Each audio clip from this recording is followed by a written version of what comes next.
Du, du, du. Big Fish. Vkládáme do CD-robu. Bezva. Jo, zajalo to. Paráda. Přisouváme se k obrazovce, kde vidíme senzační plochu. DVD nabíhá. Chvilka napětí.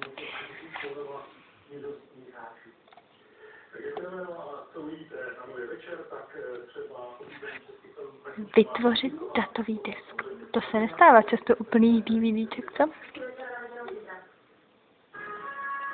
Dobrá, dáme tedy otevřít složku zapisovatelného disku.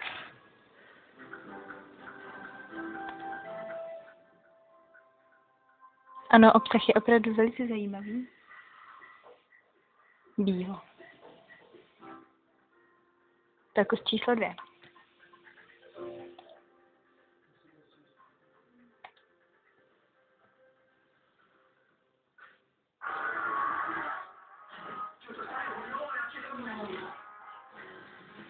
Nula bajtů. To je taky velice nezvyklé pro plný disk.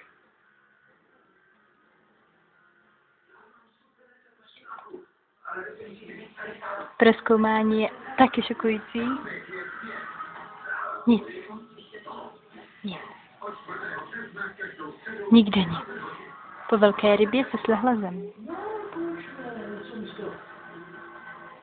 Můj úžasný počítač prostě nedokáže rozeznat obyčejné DVD.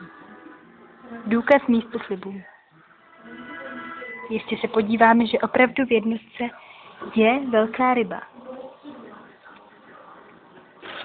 Disk výjíždí a vidíme opravdu